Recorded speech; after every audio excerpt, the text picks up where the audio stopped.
నమస్తే welcome to IDTV నేను KV. IDTV మన ఉనికి మన వాణి. చైనాలో పుట్టి ప్రపంచమంతా వ్యాపించిన కరోనా వైరస్ ప్రభావంతో ఇప్పుడిప్పుడే పూర్తిగా బయటపడుతున్న ప్రపంచాన్ని అదే చైనాకు చెందిన మరో వైరస్ గడగడలాడిస్తోంది. హెచ్ఎంపీవీ ఈ పేరు వింటే చాలు కరోనా బాధిత దేశాల గుండెలు దడదడమంటున్నాయి. చైనాలో ఇప్పటికే లక్షలాది మంది ఈ వైరస్ బారిన పడ్డంతో ఇది కూడా ప్రపంచాన్ని చుట్టేస్తుందేమో అని అంతా ఆందోళన చెందుతున్న పరిస్థితి. మరి నిజంగానే హెచ్ఎంపీవీ అంత ప్రమాదకరమైందా? దాని లక్షణాలు ఎలా ఉంటాయి? ఒకవేళ ఆ వైరస్ సోకితే ప్రాణాలు ఎలా కాపాడుకోవాలి? ఇలాంటి విషయాలన్నీ ఈ వీడియోలో తెలుసుకునే ప్రయత్నం చేద్దాం. హ్యూమన్ మెటాప్నూమో వైరస్ చైనాలో అత్యంత వేగంగా విస్తరిస్తూ జనాలను హాస్పిటల్స్ పాలు చేస్తున్న వైరస్ ఇది. కరోనా కంటే వేగంగా వ్యాపిస్తున్న మాటలు కూడా వినిపిస్తున్నాయి. అయితే కరోనా వంటి ప్రాణాంతక వైరస్ ఇచ్చిన అనుభవంతో ముందు నుంచే జాగ్రత్తలు పాటిస్తే హెచ్ఎంపీవీ నుంచి బయటపడొచ్చని నిపుణులు చెప్తున్నారు. ఏమాత్రం ఆరోగ్యం తేడాగా అనిపించినా క్షణాల్లో పరీక్షలు చేయించుకోవడం, డాక్టర్ చెప్పిన ప్రకారం మెడిసిన్ తీసుకోవడం మంచిదని సూచిస్తున్నారు. హెచ్ఎంపీవీ లక్షణాలకు వస్తే ఇది సాధారణ జలుబు మాదిరిగా అనారోగ్యాన్ని కలుగజేసే వైరస్ అట. దగ్గు, శ్వాసకోశ సమస్యలు, ముక్కు కారడం, గొంతు నొప్పి వంటి సమస్యలు ఈ వైరస్ సోకితే వస్తాయి. పిల్లలు, వృద్ధుల్లో ఈ ప్రభావం ఎక్కువగా ఉంటుందని తెలుస్తోంది. సింపుల్గా చెప్పాలంటే రోగ నిరోధక శక్తి తక్కువగా ఉన్న వారికి హెచ్ఎంపీవీ వైరస్ సోకితే ప్రమాదమే అని నిపుణులు కూడా చెప్తున్నారు. అమెరికాకు చెందిన centres for disease control and prevention చెప్పిన ప్రకారం అయితే హెచ్ఎంపీవీ వైరస్ను చాలా ఏళ్ల క్రితమే గుర్తించారు. శ్వాస సంబంధిత సమస్యలను కలుగజేస్తుందని కూడా తేల్చారు. వైరస్ సోకిన తర్వాత 3 నుంచి 6 రోజుల్లో ఈ ప్రభావాన్ని చూపిస్తుందని గుర్తించారు. సోకిన ప్రభావాన్ని బట్టి ఊపిరితిత్తుల పనితీరుపై ఎఫెక్ట్ ఉంటుందని, బ్రాంకైటిస్, న్యూమోనియా వంటి వ్యాధులకు దారి తీస్తుందని నిపుణులు తేల్చారు. ఏమాత్రం నిర్లక్ష్యంగా ఉన్న వైరస్ ప్రభావం శ్వాసపైనే చూపిస్తుందని కూడా కొన్ని కేసుల ఆధారంగా గుర్తించారు.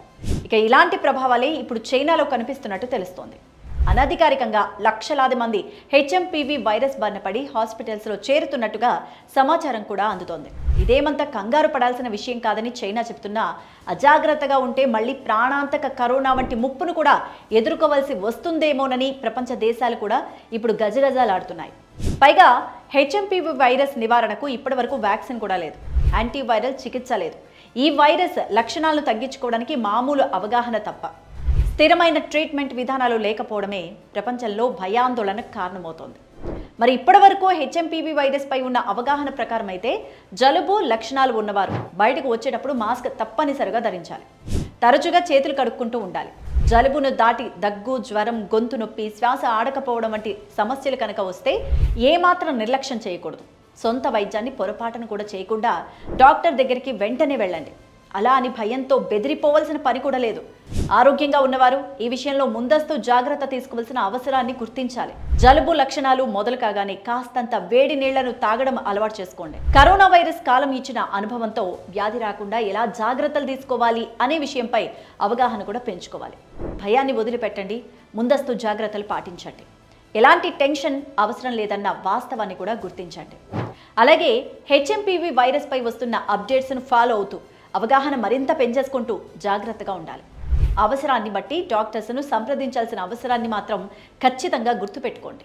అంతేగాని అనవసర భయాందోళనకు లోనై వైరస్ ప్రభావాన్ని మించిన అనారోగ్యాన్ని కొని తెచ్చుకోవాల్సిన అవసరం అయితే లేదన్న నిజాన్ని కూడా గుర్తించి మరింత అప్రమత్తంగా ఉండండి. మరి హెచ్ఎంపీవీ వైరస్ గురించి మీకు ఏదైనా సమాచారం ఉందా? ఇప్పటివరకు చెప్పిన విషయాలకు మించిన విషయాలు ఏమైనా మీకు తెలుసా? మరి ఈ విషయాలపై మీ అవగాహనను కామెంట్ సెక్షన్లో మిగతా వారందరికీ తెలియజేసే ప్రయత్నం చేయండి. స్టోరీని లైక్ చేసి షేర్ చేయండి. మరిన్ని వీడియోలకు ఐడిటీవీని సబ్స్క్రైబ్ చేయండి.